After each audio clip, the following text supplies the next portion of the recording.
दिल्ली में नगर निगम चुनाव चल रहा है और ऐसे में हर प्रत्याशी अपनी जीत के दावे कर रहा है। फिलहाल इस वक्त हम बीजेपी प्रत्याशी चंद्र प्रकाश के साथ हैं, जो गोविंदपुरी के वार्ड 176 से चुनाव लड़ रहे हैं। ये पहले लगातार 2 चुनाव जीत चुके हैं, तो जाहिर सी बात है, अंदाजा है कि किस तरह से जनता के बीच जाकर काम करना है। चंद्र प्रकाश जी, आप चुनाव लड़ रहे हैं, हाल ही में कांग्रेस से बीजेपी में आए हैं। बीजेपी में आने के बाद सबसे पहले ये बताइए कि संगठन का कितना समर्थन आपको मिल रहा है?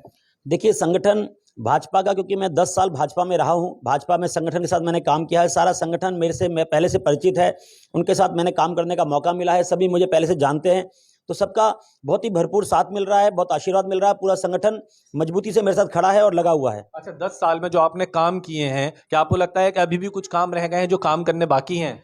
देखिए, जो नगर निगम के कुछ काम ऐसे हैं जो डेली ही हमें करने होते हैं। जैसे सफाई का काम है, वो रोज होता है, उसके बाद फिर दोबारा रोज सुबह सफाई का काम होता है। गलियां हैं, बनती है हमारी, जैसे विधायक जी ने सीवर डाला है और गलियां पूरी की पूरी काट दी हैं, उनको दोबारा रिपेयर नहीं कराया है टाइम से, पूरी गलियां उखड़ी पड़ी हैं। तो काम जो निरंतर निगम का काम ऐसा काम है, जैसे फॉगिंग का काम है, कोई कंस्ट्रक्शन का काम है, कोई भी ऐसे छोटे छोटे काम है, चलते ही रहते हैं वो काम। अब इस बार आपको जनता मौका देती है और आप जीत कर आते हैं, तो सबसे पहली प्राथमिकता आपकी क्या रहने वाली है कि सबसे पहले मैं जीतने के बाद ये काम करना चाहूंगा? देखिए, सबसे पहली प्राथमिकता हमारी है कूड़े की सफाई को लेकर। जो इलाके में सफाई व्यवस्था है, इसको एकदम बेहतरीन बनाना है। और पूरी गोविंदपुरी की गलियां कटी पड़ी हैं, पूरी गोविंदपुरी की गलियों को एकदम ठीक करना है, हमारी रोडों को ठीक करना है और लाइट की व्यवस्था करनी है। जो बेसिक जरूरत है, बिजली, पानी, लाइट, सड़कें और हमारी गलियां, इनको सबसे पहले मैं दुरुस्त करना चाहता हूं। सवाल यहाँ पर ये बहुत महत्वपूर्ण है, चूंकि आपके यहाँ आम आदमी पार्टी से विधायक आतिशी हैं और बहुत मजबूत विधायक आम आदमी पार्टी के वरिष्ठ नेता हैं।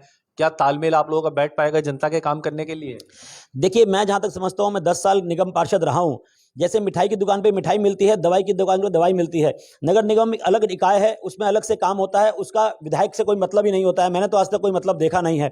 हमारा जो काम है, हमारे अधिकारी अलग है, हमारा ऑफिस अलग है, हमारे काम करने का बिल्कुल सिस्टम अलग है। तो इससे विधायक का कोई लेना देना ही नहीं है। हमारा काम हमारे अंडर में होता है, हमारे अधिकारी करते हैं, उससे मुझे लगता है कोई फर्क नहीं पड़ेगा। आज तमाम आपके इलाके की जनता, देश की जनता देख रही है। आखिरी सवाल लूंगा, क्या मैसेज देना चाहेंगे अपनी जनता को? मैं अपने क्षेत्रीय जनता को एक ही मैसेज देना चाहता हूं कि चुनाव आपका चुनाव है। ये चुनाव आपने ही चंद्र प्रकाश को बनाया है। इस बार भी 4 तारीख को अपना आशीर्वाद देकर, अपना सहयोग देकर विजयी बनाइए। चलिए, बातचीत करने के लिए शुक्रिया। चंद्र प्रकाश जी लगातार मेहनत जरूर कर रहे हैं, लेकिन जनता के हाथ में अब इनकी किस्मत है कि किस तरह से वो इनको वोट करती है।